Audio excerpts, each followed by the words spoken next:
단점 세 번째는 선임병들이 무시되는 경향이 있다. 무시까지는 아닐지 몰라도 확실히 예전보다 선임병들의 입지는 좁아졌습니다. 선임병들과 생활관도 다르지만 갈수록 높아지는 인권의식 때문에 선임병들이 조금만 지적을 해도 후임병들이 기분이 나쁘면 마음의 편지에 고발을 해서 선임병들을 징계받게 하는 경우가 종종 발생한다는 거죠. 그래서 같은 중대, 같은 소대라고 해도 평소에 안 친한 선임병에게는 경례를 잘 안 하거나 피하거나 이런 경우도 발생을 하고, 선임병들도 괜히 좋은 취지로 교육이나 지도를 했는데 나중에 마음의 편지에 신고당하고 이런 경우가 발생하니까 아예 관심을 갖지 말자, 이런 생각을 하는 선임병들도 늘어나고 있습니다. 이렇게 서로를 신경 쓰지 않는 분위기, 참 안타까운 생각이 듭니다. 다음 네 번째 단점으로는 왕따가 있을 수 있다입니다. 동기들끼리 생활을 하다 보면 학교 폭력처럼 친구들끼리 왕따가 생길 수 있습니다. 저도 몇 번 이런 경우에 중대원들이 발생을 해서 관심을 가졌었는데요. 이렇게 왕따가 되면 그 왕따당한 병사는 간부들이 관심병사로 관리할 수밖에 없습니다. 정말 신체 문제, 가정 문제, 애인 문제 등 이런 문제들로 관심병사가 된 병사들도 관리를 잘 해야 되겠지만, 이런 병사들은 혹시나 다른 병사들이 알아도 안타까운 사정이 있구나 이렇게 받아들일 수 있는데, 왕따를 당한 병사는 다른 병사들에게 알려지게 되면 정말 그 본인은 개인적인 충격에서 보통 벗어나기가 쉽지 않습니다. 그래서 이런 왕따 병사는 그 어떤 상황보다도 간부들이 빨리 인지를 해야 되고, 상황이 심각하다면 생활관을 바꿔주거나 부대를 바꿔줘야 됩니다. 안 그러면 자살사고나 탈영사고 등 극단적인 사고로 발전할 수 있기 때문에 신속히 조치를 해줘야 되겠습니다. 자, 지금까지 동기생활관의 장단점에 대해서 알아봤는데요. 다음은 분대생활관에 대해서 말씀드려 보겠습니다. 분대생활관의 좋은 점과 안 좋은 점은 대부분 동기생활관 제도의 장단점을 반대로 생각하시면 되겠고, 그래서 분대생활관의 내용은 추가되는 장점 한 가지, 단점 한 가지만 간단하게 말씀드려 보겠습니다. 첫 번째 추가 장점으로는 후임병들이 전투기술과 군생활을 빨리 배울 수 있다는 겁니다. 훈련소나 신교대 가보시면 아시겠지만, 우리 입대 전에는 군대 가서 총만 잘 쏘면 되는 거 아냐?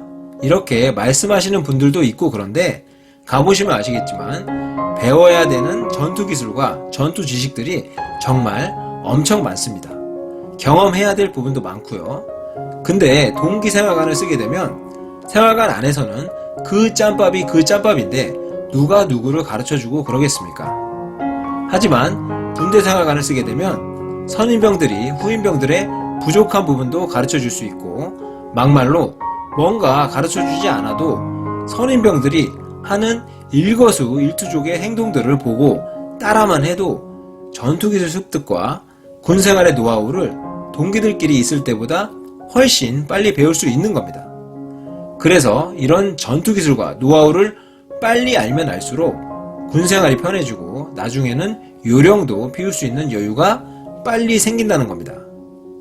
다음 분대생활관의 추가 단점 한 가지는 군대의 영원한 척결 과제인 내무부조리에 대한 내용입니다. 저도 간부 시절에 좀 그랬던 게 뭐냐면, 분대생활관은 선후임병이 함께 생활하는 공간이라는 이유만으로 내무부조리인 구타, 가혹행위, 폭언욕설 등이 있을 것이다 라는 생각을 기본 베이스로 깔고 지휘관 임무를 수행했던 것 같습니다. 분대생활관 중에 내무부조리가 없는 모범생활관을 선발하기도 하고 포상을 주기도 했었지만, 사실 들여다보면 직접적인 내무부조리가 아니더라도 선임병들이 후임병들에게 부탁이나 권유하는 말투로 이것 좀 해줄 수 있겠니? 이것 좀 해줬으면 정말 고맙겠다 라는 식으로 사적 지시를 하는 경우도 비일비재했고, 후임병들은 싫다고 하기 뭐하니까 또 들어주고, 부조리에 대해 마음의 편지에 신고할 수도 있겠지만 한편으로는 자신이 신고한 것이 소문이 날까봐, 또 보복을 당할까봐 두려워서 신고를 못하는 경우도 많이 있습니다. 간부들이 마음의 편지를 받을 때는 계급별로 나누어서 철통 같은 보안 절차에 의해서 받지만 간부도 사람인지라 가끔 마편 내용이 새어나갈 때도 있고 유언비어가 떠돌 때도 있기 때문에 이런 소문의 용의자가 되는 후임병 누군가 거론이 된다면 그 인원은 생활이 힘들게 되는 거죠. 그래서 요즘 구타, 가혹행위 등 직접적이고 신체 접촉이 있는 부조리는 거의 없다고 할 수 있지만 폭언 욕설이라든지 불필요하고 사적인 지시와 같은 부조리는 아직도 잔존하고 있다고 할 수 있습니다.